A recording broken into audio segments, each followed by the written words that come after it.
जहां नौकरियों की तादाद 17 लाख है, वहां की बात करें हरियाणा प्रदेश के 2-2.5 लाख बच्चे नौकरी करते हैं।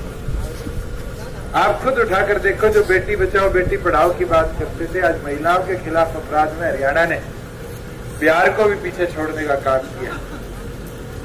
इन परिस्थितियों के अंदर किसान से लेकर व्यापारी और मजदूर से लेकर कर्मचारी पूरी तरह से शोषित है, पीड़ित है। अब निर्णय आप लोगों ने करना है, निर्णय बदलाव का होगा। अगर मैं ये कह दूं भी अकेला दुष्यंत मेहनत कर बदलाव ला सकता है, या अकेले अनूप जी मेहनत करके बदलाव ला सकते हैं, या कैप्टन साहब बदलाव ला सकते हैं, तो बदलाव नहीं आए।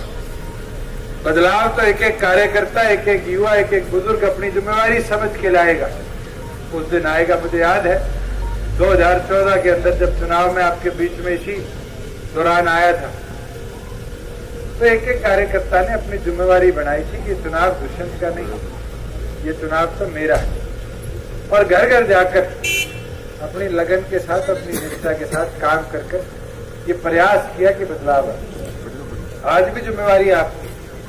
शायद मेरे से तो दोबारा अब लोकसभा तक गांव का दौरा भी ना किया जाए, पर उन परिस्थितियों के अंदर जिम्मेवारी आपको लेनी पड़ेगी। आपको अपने आप को डॉक्टर अजय सिंह चौटाला समझ, आपको अपने आप को दुष्यंत समझकर इस मैदान को संभालना पड़ेगा। और मैदान को संभालने के लिए हमें 2 चीज सबसे पहले करनी। एक और पर तो जहां एक बूथ पे 10 युवा साथियों को संगठन के साथ जोड़ने का काम, उसका एक ही उद्देश्य है कि हर 100 वोटों में 1 वोट एक व्यक्ति ऐसा जिम्मेवारी के साथ है जो उन 100 वोटों को मॉनिटर करे, उनको चलाए।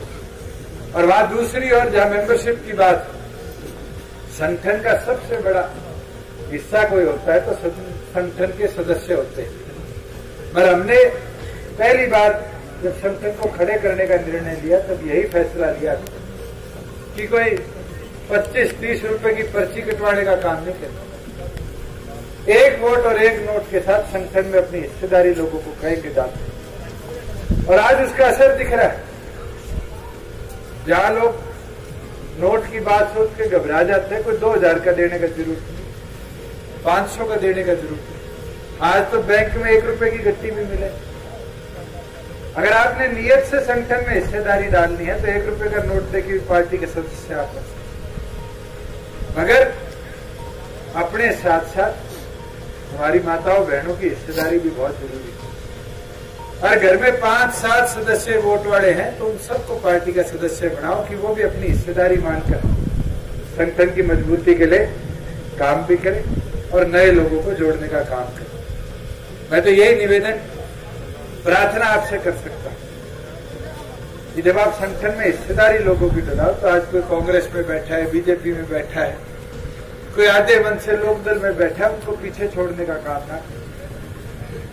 आज जो जरूरत है, जो जरूरी चीज करने की है, वो यही है कि अपने संगठन की ताकत को आगे बढ़ाने